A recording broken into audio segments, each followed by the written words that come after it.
انت ممكن تصرف $1000 على اعلان ويفشل، وفي نفس الوقت حد تاني يصرف $100 بس وينجح. طب فكر معايا كده، ايه السبب؟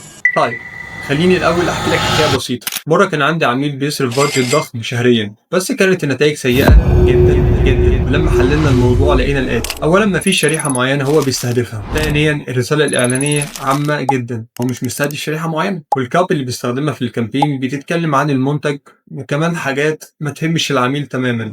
في نفس الوقت كان عندي ستارت اب ميزانيته محدوده جدا، كان تقريبا بيصرف $100 اسبوعيا. لكن في الستارت اب ده بدانا نطبق الماركتنج صح، وعرفنا بالظبط مين جمهورنا المستهدف، وكتبنا كوبي يخاطب الجمهور ده بالقلم باليو اس بي، والنتائج ما شاء الله كانت ممتازه جدا، وكان في تجاوب كبير من الناس.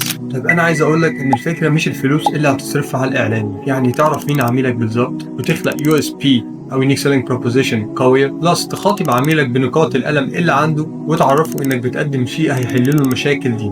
بس كده خلصنا. انا احمد حمدي، فول ستاك ماركتنج اند ديجيتال ماركتير. لو حابب تطلب خدماتنا تواصل معنا عن طريق الرسائل او سيب اي كومنت واحنا نتواصل مع حضرتك.